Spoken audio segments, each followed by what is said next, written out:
அனைவருக்கும் வணக்கம். ரீசெண்டாக United nation general assembly UNGA ஒரு முக்கியமான தீர்மானம் ரெசல்யூஷனை பாஸ் பண்ணியிருந்தாங்க. New York declaration. இந்த நியூயார்க் டிக்ளரேஷன் என்ன சொல்லுதுன்னா, இஸ்ரேல் பாலஸ்டீன் கான்ஃப்ளிக்ட் கூடிய விரைவில் முடிவுக்கு வரணும். 2 ஸ்டேட் சொல்யூஷனை வேகமாக அமல்படுத்தணும். இதற்கு முதல்ல இஸ்ரேல் பாலஸ்டீனில் அவங்க கைப்பற்றிருக்கக்கூடிய பகுதியை திரும்ப தரணும். இஸ்ரேல் பாலஸ்டீன் தற்போதைக்கு ஒரு மோதலில் இருக்காங்க. ஹமாஸ் போன்ற அமைப்புகளோட இஸ்ரேல் சண்டை போட்டுட்டு இருக்கு. இந்த சண்டை முடிவுக்கு வரணும். இந்த 2 நாட்டு மக்களும் அமைதியாக வாழணும். இதுதான் இந்த நியூயார்க் டிக்ளரேஷன் சொல்லுது. இந்த நியூயார்க் டிக்ளரேஷனுக்கு 142 நாடுகள் பாசிட்டிவாக ஓட் பண்ணியிருக்காங்க, இந்தியா உட்பட. இந்த ரெசல்யூஷன் எந்த மாதிரியான தாக்கத்தை ஃபியூச்சரில் ஏற்படுத்தும், இதில் இந்தியாவுடைய ரோல் என்ன? இப்போ இந்த ரெசல்யூஷனுக்கு இந்தியா ஓட் பண்ணிட்டாங்க இல்லையா, பாசிட்டிவாக. அப்போ இஸ்ரேலுக்கு எதிரான ஓட்டுன்னு தான் நம்ம புரிஞ்சுக்கணும், பாலஸ்டைனுக்கு சாதகமான ஓட்டுன்னு புரிஞ்சுக்கணும்.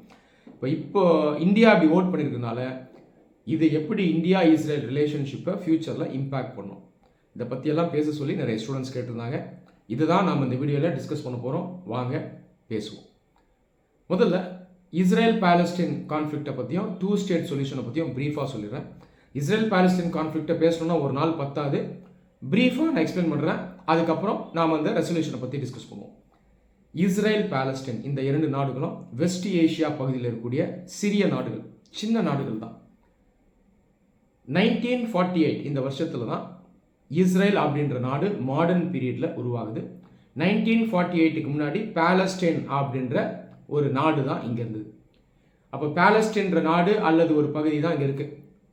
இந்த பாலஸ்டைன் அப்படின்ற பகுதியை இதற்கு முன்னாடி 2 முக்கியமான இனங்கள் கிளைம் பண்ணுறாங்க, எங்களுக்கு சொந்தம்னு சொல்கிறாங்க. ஒரு இனம் யாருன்னா இஸ்ரேல் இன மக்கள். அவங்க 2000 வருஷத்துக்கு முன்னாடியே இங்கே வாழ்ந்ததா அவங்களுக்கு ஒரு புரிதல் இருக்குது. இந்த இஸ்ரேல் இன மக்கள் மத ரீதியாக பார்த்தீங்கன்னா யூதர்கள், ஜூஸ். இன்னொரு இனம் யாருன்னு பார்த்தீங்கன்னா அரபு மக்கள். இவங்களும் அந்த பாலஸ்டீன் பகுதியில் பல ஆண்டுகளாக வாழ்ந்துட்டு வந்தாங்க. இவங்க 2 பேரை தாண்டி மற்ற இனங்களும் அங்கே வச்சுருக்காங்க. கிறிஸ்டியன்ஸ் வச்சுட்டாங்க. அதை தாண்டி இந்த பகுதியை ஏன்ஷியன் பீரியட்லேருந்து நீங்கள் பார்த்தீங்கன்னா நிறைய பேரரசுகள் ஆட்சி பண்ணிட்டு வந்தாங்க. பெர்ஷியன்ஸ் ஆட்சி பண்ணாங்க, கிரீக்ஸ் ஆட்சி பண்ணாங்க, ரோமன்ஸ் ஆட்சி பண்ணாங்க, அதுக்கப்புறம் அராப்ஸ் ஆட்சி பண்ணாங்க. ஸோ இந்த பகுதியை ஒரு மல்டி எத்னிக் ரீஜன் அப்படின்னு நம்ம புரிஞ்சுக்கலாம். பல இனங்கள் வாழ்ந்துட்டு வந்த ஒரு பகுதி. ஆனால் 2 முக்கிய இனங்கள் யாருன்னு பார்த்தீங்கன்னா ஜூஸும் அராப்ஸும். இவங்க 2 பேருமே இந்த ரீஜனை கிளைம் பண்ணிட்டு வராங்க. 20th செஞ்சுரியில் தான் ஒரு முக்கியமான டேர்னிங் பாயிண்ட் வருது. ஃபர்ஸ்ட் வேர்ல்டு வார் வருது. ஃபர்ஸ்ட் வேர்ல்டு வார் பீரியடில் வெஸ்ட் ஏஷியாவில் பல பகுதிகளில் ஆட்சி செய்த பேரரசு ஒட்டோமன் எம்பையர். கலாச்சார ரீதியாக இவங்களை நம்ம டர்க்கிஷ் பீப்புளாக பார்க்குறோம். இந்த ஒட்டோமன் எம்பையர் யாரோட சண்டை போடுறாங்கன்னா ஃபர்ஸ்ட் வேர்ல்டு வார் பீரியடில் பிரிட்டிஷோடையும் ஃப்ரெஞ்சோடையும் சண்டை போடுறாங்க. எங்கே? இந்த வெஸ்ட் ஏஷியா பகுதியில். இந்த ஃபர்ஸ்ட் வேர்ல்டு வாரில் பிரிட்டிஷும் ஃப்ரெஞ்சும் ஒட்டோமன் எம்பையரை டிஃபீட் பண்ணிடுறாங்க.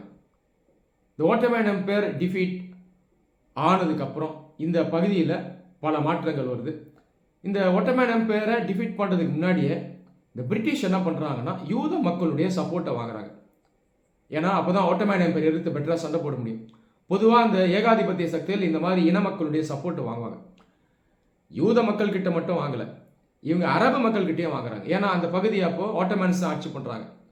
அப்போ அரபு மக்களையே ஒட்டோமன்ஸ் ஆட்சி பண்ணுறாங்க அப்படின்னு நம்ம இதை புரிஞ்சுக்கணும். அப்போ 2 பேர்கிட்டையும் சப்போர்ட்டை கேட்குறாங்க, 2 பேர்கிட்டையும் ப்ராமிஸ் பண்ணுறாங்க. அராப்ஸ் கிட்ட என்ன ப்ராமிஸ் பண்ணுறாங்கன்னா, நீ எனக்கு சப்போர்ட் பண்ணு, ஒட்டோமன்ஸை டிஃபீட் பண்ணி உனக்கு நான் விடுதலை வாங்கி கொடுத்துட்றேன் அப்படின்னு சொல்கிறாங்க.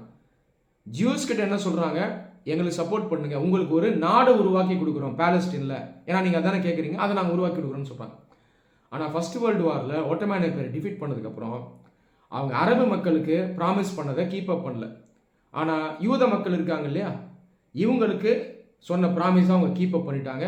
பால்ஃபர் டிக்ளரேஷன் அப்படின்ற பிரகடனம் மூலமாக அஃபிஷியலாக UK, அப்போ வல்லரசு சார்ந்த பிரிட்டன், இஸ்ரேல் அப்படின்ற நாடை நாங்கள் இந்த பகுதியில் அமைச்சு கொடுக்குறோம் அப்படின்னு ப்ராமிஸ் பண்ணுறாங்க. அதுக்கப்புறம் நிறைய பிரச்சனைகள் ஏற்படுது யூதர்களுக்கும் அரபு மக்களுக்கும். ஃபைனலாக 1948 இஸ்ரேல் அப்படின்ற நாடு உருவாகுது. அரபு மக்கள் பொறுத்த வரைக்கும் அவங்க மத்தியில் ஒரு ஒற்றுமை இருக்குது, அரப் நேஷனலிசம்னு சொல்லுவாங்க. அதே நேரத்தில் யூத மக்கள்னு வரும்போது ஜயனிசம்ன்ற கொள்கை அவங்ககிட்ட இருக்குது. ஜயனிசம் என்ன சொல்லுதுன்னா, எங்களுக்குன்னு ஒரு தனி நாடு தேவை, ஒரு காலத்தில் நாங்கள் இங்கே தான் வாழ்ந்தோம், இந்த பாலஸ்தீன் பகுதி தான் இஸ்ரேலாக நாங்கள் பார்க்குறோம், இங்கே நாங்கள் குடியேறுவோம் அப்படின்றது இவங்களுடைய கொள்கை. இப்போ ஜயனிசம்க்கும் அரப் நேஷனலிசம்க்கும் பல ஆண்டுகளாக பார்த்தீங்கன்னா ஒரு முரண் இருந்துகிட்டே இருந்தது. இதை பிரிட்டிஷ் அறுவடை பண்ணுறாங்க, ஃபர்ஸ்ட் வேர்ல்டு வாரை வின் பண்ணுறாங்க. அதுக்கப்புறம் இஸ்ரேல் அப்படின்ற நாடை அவங்க அமைச்சு தராங்க. இஸ்ரேல் உருவானதுக்கப்புறம் இஸ்ரேல் நாட்டுக்கும் இந்த இஸ்ரேலை சுற்றி இருக்கக்கூடிய நிறைய அரபு நாடுகளுக்கும் போர் வெடிக்குது. நீங்கள் கேட்கலாம், பாலஸ்தீனுக்கும் இஸ்ரேலுக்கும் தானே சண்டை வரணும், ஏன் அரபு நாடுகள் எல்லாம் சேர்ந்து சண்டை போடுறாங்கன்னு கேட்கலாம். காரணம் இருக்குது. ஏன்னா இந்த அரப் நேஷனலிசம் தான் காரணம். இங்கே இருக்க அரபு மக்கள்லாம் தாங்கள் எல்லாரும் ஒரே இனம்னு உணர்றாங்க. அப்போது இவ்வளோ காலம் ஒன்றா வாழ்ந்துருக்கோம், அதை தாண்டி யூதர்கள் தனிநாடு வேணும்னு கேட்டாலும் இதை நம்ம பேசி தீர்க்கணும். ஆனால் மேலிருந்து ஏகாதிபத்திய சக்தி இதை முடிவு பண்ணுது. இதனால் பார்த்தீங்கன்னா இந்த அரபு மக்களுக்கு யூனிலேட்ரலாக தன்னிச்சையாக ஒரு ஏகாதிபத்திய சக்தி இஸ்ரேல்ன்ற நாடை அமைச்சு கொடுத்ததுல இவங்களுக்கு விருப்பம் இல்லை. அதனால் அரபு மக்களுக்கும் யூதர்களுக்கும் பார்த்தீங்கன்னா ஒரு பேட் பிளட் உருவாகுது. இதனால் நிறைய போர்கள் வெடிக்குது. 1948 ஆரம்பித்து தொடர்ந்து நிறைய அரபு நாடுகள் இஸ்ரேல் எதிர்த்து சண்டை போடுறாங்க. முக்கியமான அரபு நாடுகள் பார்த்தீங்கன்னா ஈஜிப்ட், சிரியா, இவங்கெல்லாம் இஸ்ரேல் எதிர்த்து சண்டை போட்டுட்டு வராங்க. ஒரு பெரிய அரபு நாடு டைரக்டாக இஸ்ரேல் எதிர்த்து சண்டை போடலை, அது யாருன்னு பார்த்தீங்கன்னா சவுதி அரேபியா மட்டும்தான். ஆப்பிரிக்க கண்டத்துலேயும் அரபு நாடுகள் இருக்காங்க. ஈஜிப்டே ஒரு ஆப்பிரிக்க நாடு தான், அதுவும் இஸ்ரேல் எதிர்த்து சண்டை போடுது. கிட்டத்தட்ட எல்லா போர்கள்லையும் இஸ்ரேல் வின் பண்ணிடுறாங்க. இதற்கு நிறைய காரணங்கள் இருக்குது. இஸ்ரேலில் பார்த்தீங்கன்னா உலகம் ஃபுல்லாக மைக்ரேட் ஆகியிருந்த யூதர்கள் திரும்ப வராங்க. இவங்கெல்லாம் ஹைலி எஜுகேட்டட், அவங்க கையில் பவர் இருக்குது. நிறைய பேர் சயின்டிஸ்ட், இன்ஜினியர்ஸ், இவங்கெல்லாம் டெக்னாலஜியை ஒரு ஷார்ட் ஸ்பேன் ஆஃப் டைமில் இஸ்ரேல் கொண்டு வந்துடுறாங்க. ஒரு ஷார்ட் பீரியடில் ஒரு பெரிய இராணுவ சக்தியாகுது. அது இல்லாமல் இஸ்ரேலுக்கு வெஸ்டர்ன் கண்ட்ரிஸுடைய பேக்கிங் ஹெவியாக இருந்தது. யூகே, ஃப்ரான்ஸ், அமெரிக்காலாம் இவங்களுக்கு ஹெவியாக சப்போர்ட் பண்ணாங்க. ஸோ இந்த காரணங்கள் எல்லாம் இஸ்ரேலுக்கு சாதகமாக இருந்தது. இன்னைக்கு வரைக்கும் அரபு நாடுகளோட மோதல்னு வரும்போது யாருடைய கை ஓங்கி இருக்கோம்னா இஸ்ரேலுடைய கை தான் ஓங்கியிருக்கும். சரி, இந்த அரபு மக்கள் அதற்கப்புறம் வைக்கக்கூடிய முக்கியமான குற்றச்சாட்டு என்னன்னா, இந்த இஸ்ரேலை பாலஸ்தீன் பண்ணாங்க, பார்ட்டிஷன் பண்ணாங்க இல்லையா, அதாவது பாலஸ்தீனை ரெண்டாக உடைச்சு இஸ்ரேல் பாலஸ்தீன் அப்படின்னு உருவாக்குனாங்க. இதை யார் டிசைட் பண்ணுறாங்கன்னா அந்த காலத்தில் யுனைடெட் நேஷன், யூஎன் தான் டிசைட் பண்ணாங்க. இவங்க எப்படி டிசைட் பண்ணுறாங்கன்னா, ஒரு பகுதியை இஸ்ரேல் இவங்களுக்கு கொடுக்குறாங்க, இன்னொரு பகுதியை பாலஸ்தீன் கொடுக்குறாங்க. கிட்டத்தட்ட 50க்கும் மேற்பட்ட சதவீதத்தை இஸ்ரேல் கொடுத்துறாங்க. அப்ராக்சிமேட்டாக ஒரு 47% தான் பாலஸ்தீனுக்கு வருது. இந்த பார்ட்டிஷன் பிளானே பார்த்தீங்கன்னா நிறைய அரப்ஸ் வந்து ஏற்றுக்கலை. இதுவே டிஸ்கிரிமினேட்டரி அப்படின்னு சொன்னாங்க. அதை தாண்டி இஸ்ரேல் உருவானதுக்கு அப்புறம் இஸ்ரேல் என்ன பண்ணுறாங்கன்னா தொடர்ந்து சுற்றி இருக்க பாலஸ்தீன் பகுதியிலையும் ஆக்குபை பண்ண ஆரம்பிக்கிறாங்க. இந்த ஆக்குபேஷன் 1967க்கு அப்புறம் ரொம்ப ஸ்ட்ராங் ஆகுது. 1967 மூணாவது போர் நடக்குது, அரப் இஸ்ரேலி வார். 1967க்கு அப்புறம் நிறைய பாலஸ்தீன் பகுதிகளை இஸ்ரேல் அக்ரெசிவாக ஆக்குபை பண்ண ஆரம்பிக்குது. சரிங்களா, இதுதான் பேக்ரவுண்டுங்க. இஸ்ரேல் மேலே வைக்கக்கூடிய முக்கிய குற்றச்சாட்டு தான் இல்லீகலாக பாலஸ்தீன் டெரிட்டரிஸை நீங்கள் ஆக்குபை பண்ணிட்டு வரீங்க. யூஎன் கொடுத்த அந்த பகுதியை தாண்டியும் நீங்கள் ஆக்குபை பண்ணியிருக்கீங்க. இது இன்டர்நேஷ்னல் லாக்கு எதிரானது. இதை ஒரு எக்ஸ்பான்ஷனிஸ்ட் ஆக்ஷனாகவும் இம்பீரியல் ஆக்ஷனாகவும் தான் பார்ப்போம் அப்படின்னு பல நாடுகள் சொல்கிறாங்க. சரி, இப்போ 2 ஸ்டேட் சொல்யூஷன் இந்த கான்செப்ட் என்னங்கிறத பார்த்துடலாம். 2 ஸ்டேட் சொல்யூஷன் என்ன சொல்லுதுன்னா, இந்த இஸ்ரேல் பாலஸ்தீன் கான்ஃப்ளிக்ட்டுக்கு ஒரு சுமூகமான முடிவு வரணும். இஸ்ரேலும் இருக்கணும், பாலஸ்தீனும் இருக்கணும். ஆனால் இவங்க 2 பேரும் சண்டை போடாமல் சமாதானமாக வாழணும். இதுதான் 2 ஸ்டேட் சொல்யூஷன். சிம்பிளாக சொல்லணும்னா இந்த 2 ஸ்டேட் சொல்யூஷனை பெரும்பாலான நாடுகள் அக்செப்ட் பண்ணுறாங்க. ஜெருசலேம் அப்படின்ற சிட்டியும் அந்த 2 ஸ்டேட் சொல்யூஷன் கீழே வருது. ஜெருசலேமை பல நாடுகள் எப்படி பார்க்குறாங்கன்னா, ஜெருசலேம் சிட்டி இஸ்ரேலுக்கும் சொந்தம், பாலஸ்தீனுக்கும் சொந்தம். முடிஞ்ச வரைக்கும் 2 ஸ்டேட் சொல்யூஷன் கீழே இஸ்ரேலும் பாலஸ்தீனும் சுமூகமாக சண்டை போடாமல் ஜெருசலேமை ஒரு ஷேர்டு சிட்டியாக யூஸ் பண்ணணும் அப்படின்றது இந்த 2 ஸ்டேட் சொல்யூஷனில் சொல்லப்படுது. ஆனால் 2 ஸ்டேட் சொல்யூஷனில் பிரச்சனை என்னென்னா, முதல்ல இஸ்ரேல் இது வரைக்கும் பாலஸ்தீனில் ஆக்குபை பண்ண பகுதிகளை திரும்ப பாலஸ்தீன் கிட்ட கொடுக்கணும். இந்த 2 ஸ்டேட் சொல்யூஷன் கீழே நிறைய பேச்சுவார்த்தை நடந்திருக்கு. ஆனால் பெரும்பாலான பேச்சுவார்த்தை ஃபெயிலியர் ஆகிடும். காரணம் என்னென்னா, இஸ்ரேலுடைய ஆக்கிரமிப்பை பாலஸ்தீன் சுட்டி காட்டுவாங்க. ஆக்கிரமிப்பு பண்ண பகுதியை நீங்கள் விட்டு கொடுக்கணும்னு கேட்பாங்க. ஆனால் இஸ்ரேல் பார்த்தீங்கன்னா விட்டு கொடுக்க ரெடியாக இல்லை. இன்னைக்கு வரைக்கும் ஆக்குபை பண்ண பகுதி எங்களுக்கு தான் அப்படின்னு ரொம்ப ஸ்ட்ராங்காக இஸ்ரேல் சொல்லுது. அதனால் எப்பெல்லாம் இந்த நெகோசியேஷன்ஸ் வருதோ அப்போல்லாம் அன்ஃபார்ச்சுனேட்டாக ஃபெயிலியர் ஆயிடுது. இஸ்ரேலுக்கு ஒரு பெரிய சாதக நிலை என்னன்னு பார்த்தீங்கன்னா, வெஸ்டர்ன் கண்ட்ரிஸோட பேக்கப் இருக்குது. முக்கியமாக பேக்கப் யார் பண்ணுறாங்கன்னா அமெரிக்கா பண்ணுது. இஸ்ரேல் ஒரு சின்ன நாடாக இருந்தாலும் இஸ்ரேலுடைய சாஃப்ட் பவர் இன்ஃப்ளூயன்ஸ் அமெரிக்கா மேலே அதிகமாக இருக்குது. இஸ்ரேலால் அமெரிக்கன் பாலிட்டிஷியன்ஸை ஹெவியாக இன்ஃப்ளூயன்ஸ் பண்ண முடியும். இஸ்ரேலினுடைய ஆக்ஷன்ஸை சப்போர்ட் பண்ணுறதுக்கு கிட்டத்தட்ட எப்பயுமே அமெரிக்கா ரெடியாக இருக்கும். ஸோ இந்த ஒரு பெரிய ஸ்ட்ரென்த் பார்த்தீங்கன்னா இஸ்ரேல் கிட்ட இருக்குது. இஸ்ரேல் 1948 நாடாக உருவாது, அதற்கு அடுத்த வருஷமே யுனைடெட் நேஷனில் மெம்பர்ஷிப்பும் வாங்கிடுறாங்க. ஆனால் பாலஸ்தீன் பொறுத்த வரைக்கும் இனி தேதியில் அவங்களுக்கு செல்வாக்கு கம்மி. இப்போ வரைக்கும் பாலஸ்தீனுக்குன்னு ஒரு பெர்மனன்ட் கவர்மெண்ட் கிடையாது, ஒரு ப்ரொவிஷனல் கவர்மெண்ட் தான் இருக்குது. இதனுடைய பேர் PA, பாலஸ்தீனியன் அத்தாரிட்டி. இந்த 2 ஸ்டேட் சொல்யூஷன் கீழே பார்த்தீங்கன்னா இஸ்ரேலும் பாலஸ்தீனும் சுமூகமாக பேச்சுவார்த்தை நடத்தணும். இதற்கு ஒரு ஒப்பந்தம் சைன் பண்ணாங்க 1993. இது பேர் ஆஸ்லோ அக்கார்ட். ஆஸ்லோ அக்கார்டு தான் இந்த PA அப்படின்ற ப்ரொவிஷனல் கவர்மெண்ட்டை உருவாக்குது. ப்ரொவிஷனல் கவர்மெண்ட் தான் தற்காலிக அரசு. ஃப்யூச்சரில் இந்த பாலஸ்தீன் நாட்டில் எலெக்ஷன்ஸை கண்டக்ட் பண்ணி ப்ராப்பரான ஒரு கவர்மெண்ட் வரணும். இதை இஸ்ரேலும் அக்செப்ட் பண்ணணும். ஸோ இதுதான் ஃப்யூச்சரில் நம்ம வெயிட் பண்ணுறது. ஸோ எப்போ இது நடக்குதோ அப்போ தான் பாலஸ்தீனில் ஒரு ப்ராப்பரான கவர்மெண்ட் வரும். அப்போ தான் பாலஸ்தீனியன் மக்களுக்கு உண்மையான ஒரு சுதந்திரம் கிடைச்சிருக்கு அப்படின்னு நாம் புரிஞ்சுக்கலாம். சரிங்களா? சரி, இப்போது இந்தியாவுடைய ஓட்டிங்க்கு நான் வரேன்.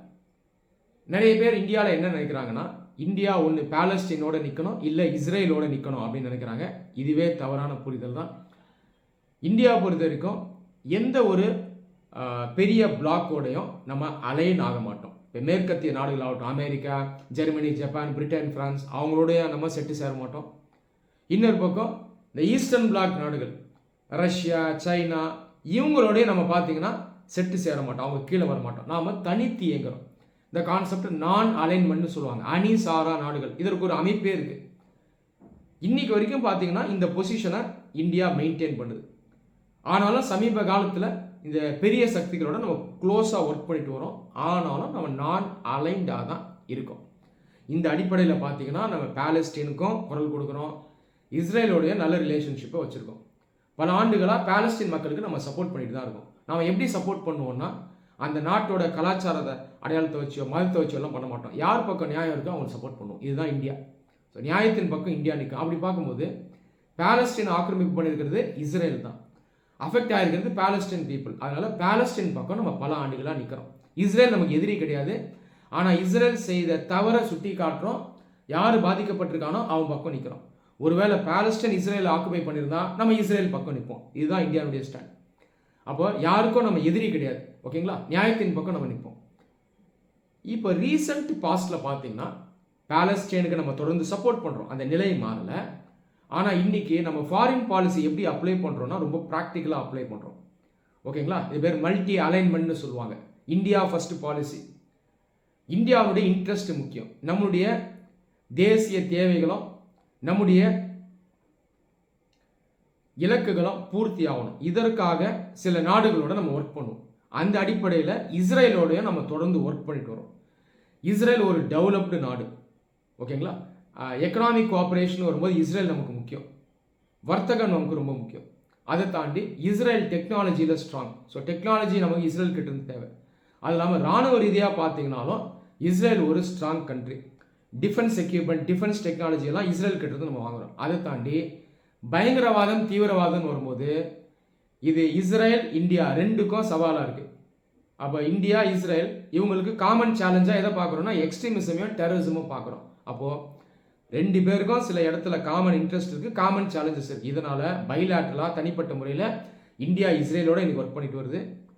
அதே நேரத்தில் சித்தாந்த ரீதியாக நீங்கள் பார்த்தீங்கன்னா பாதிப்புக்கு உள்ளாகக்கூடிய நாடு பாலஸ்தீன். இதற்கு நம்ம தொடர்ந்து சப்போர்ட் பண்ணுறோம். இதுதான் இந்தியாவுடைய பொசிஷன். இதை ஒரு பாலிசியாகவே நம்ம ஃபாலோ பண்ணுறோம். இது பேர் டீஹைஃபனேஷன் பாலிசி. 2017 டீஹைஃபனேஷன் பாலிசியை இஸ்ரேலோடையும் பாலஸ்தீனோடையும் நம்ம அப்ளை பண்ணுறோம். இது வேற ஒன்றும் இல்லை. இப்போ நான் சொன்னாலே இதுதான் டீஹைஃபனேஷன் பாலிசி. டீஹைஃபனேஷன் அப்படின்னா ஏற்கனவே போட்டிருக்கக்கூடிய முடிச்சியை அவிழ்த்து விடுறது அப்படின்னு நம்ம புரிஞ்சுக்கலாம். இப்போ இஸ்ரேலுக்கும் பாலஸ்தீனுக்கும் விரோதம் இருக்குது. நம்மளை பொறுத்த வரைக்கும் இந்த விரோதத்தை பற்றி நாம் யோசிக்க மாட்டோம். அவங்களுக்குள்ள விரோதம் இருந்தாலும் நாம் தொடர்ந்து இஸ்ரேலோடையும் ஒர்க் பண்ணுவோம், பாலஸ்தீனோடையும் ஒர்க் பண்ணுவோம். இதுதான் இந்த டீஹைஃபனேஷன் பாலிசி. இதற்கு முன்னாடி இந்தியாவுடைய ஓட்டிங் நீங்கள் பார்த்தீங்கன்னா இஸ்ரேலுக்கு சாதகமாகவும் சில நேரத்தில் நம்ம ஓட் பண்ணியிருக்கோம், இஸ்ரேலுக்கு அகெயின்ஸ்டாகவும் நம்ம ஓட் பண்ணியிருக்கோம். இப்போ ரீசெண்டாக இந்தியா இஸ்ரேலுக்கு எதிராக ஓட் பண்ணியிருக்கிறது ஆச்சரியம் கிடையாது அப்படின்னு தான் நான் சொல்லுவேன். ஏன்னா தொடர்ந்து நம்ம பாலஸ்தீனுக்கு சப்போர்ட் பண்ணுறோம். இஸ்ரேல் நம்மோட சேர்ந்து க்ளோஸாக ஒர்க் பண்ணாலும் பாலஸ்தீன் மக்கள் நமக்கு முக்கியம். ரைட்டா?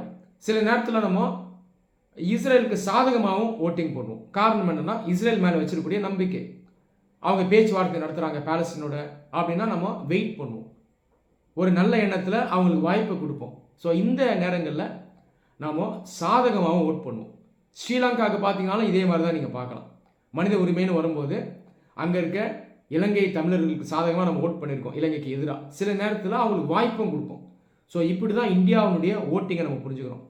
இன்டர்நேஷ்னல் ரிலேஷனில் நம்முடைய பொசிஷன் என்னென்னா, இந்த சர்வதேச அமைப்புகளில் நம்ம ஓட்டிங் பண்ணுறோம் இல்லையா, இது மட்டும் பெரிய மாற்றத்தை ஏற்படுத்தாது. நாம் என்ன சொல்கிறோம்னா, இன்ஸ்டிடியூஷனலாக மாற்றங்கள் தேவை அப்படின்னு சொல்கிறோம். நிறுவன அளவில் மாற்றத்தை கொண்டு வரணும். அது இல்லாமல் முக்கியமான பிரச்சனை இருக்குன்னா அதில் சம்மந்தப்பட்ட எல்லா ஸ்டேக் ஹோல்டர்ஸையும் வச்சு பேச்சுவார்த்தை நடத்தணும். அப்போ தான் நமக்கு தீர்வு கிடைக்கும். இந்த ஸ்டாண்டில் தான் நம்ம இருக்கோம். அதனால் இந்த இன்டர்நேஷ்னல் ஆர்கனைசேஷனில் இந்தியா ஓட்டிங் பண்ணுற பேட்டர்னை மட்டும் வச்சு மற்ற நாடுகளோட நம்ம வச்சிருக்கக்கூடிய உறவு நிர்ணயம் ஆகாது. இப்படி தான் இஸ்ரேல் இந்தியா ரிலேஷன்ஷிப்பை நம்ம ஃப்யூச்சரில் பார்க்கணும். இப்போதைக்கு இஸ்ரேலுக்கு எதிராக தான் ஓட்டிங் பண்ணியிருக்கோம். ஆனால் இது இஸ்ரேலுக்கு பிளைண்டாக எதிரான ஓட்டிங் கிடையாது. இது பாலஸ்தீன் மக்களை பாதுகாக்கிறதுக்கான ஒரு ஓட். நம்ம இஸ்ரேலுக்கு என்ன சொல்லணும்னா, நீங்கள் சீக்கிரமாக இந்த போரை முடிவு கொண்டு வாங்க, அமைதியை நிலைநாட்டுங்க.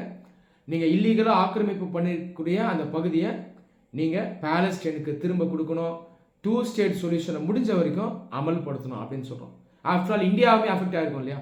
பாகிஸ்தான் 1947 இன்னைக்கு வரைக்கும் POKன்ற பகுதியை காஷ்மீரில் ஆக்குபை பண்ணி வச்சுருக்காங்க. இந்தியாவும் நிலத்தை இழந்த ஒரு நாடு தான். கிட்டத்தட்ட நம்மளும் பாலஸ்தீன் மாதிரி தான். நமக்கும் இந்த வழி தெரியும். அப்போ இந்த வழி பாலஸ்தீன் மக்களுக்கு இருக்குது. அந்த அடிப்படையில் ஜஸ்டிஸ் அடிப்படையாக வச்சு பார்க்கும்போது நம்ம பாலஸ்தீன் மக்கள் பக்கம் இன்றைக்கி நிற்கிறோம். இது நியாயமானது. அதே நேரத்தில் இஸ்ரேலை ஒரு பார்ட்னராக மதித்து நாம் தொடர்ந்து ஒர்க் பண்ணுறோம். ஃப்யூச்சர்லேயும் இந்த பொசிஷன் கண்டினியூ ஆகும். இஸ்ரேலோடையும் ஒர்க் பண்ண போகிறோம், பாலஸ்தீனோடையும் ஒர்க் பண்ண போகிறோம். இது நம்முடைய ஃபாரின் பாலிசி சொல்லக்கூடிய கொள்கை. நம்ம ஃபாரின் பாலிசி பார்த்தீங்கன்னா ப்ராக்டிக்கலான ஃபாரின் பாலிசி. எல்லாருமே நமக்கு ஃப்ரெண்ட்ஸ் தான், யாருமே நமக்கு எதிரிகள் கிடையாது. நம்ம ஃபாரின் பாலிசியை முடிஞ்ச வரைக்கும் நம்ம ப்ராக்டிக்கலாக இம்ப்ளிமெண்ட் பண்ணுவோம். நன்றி.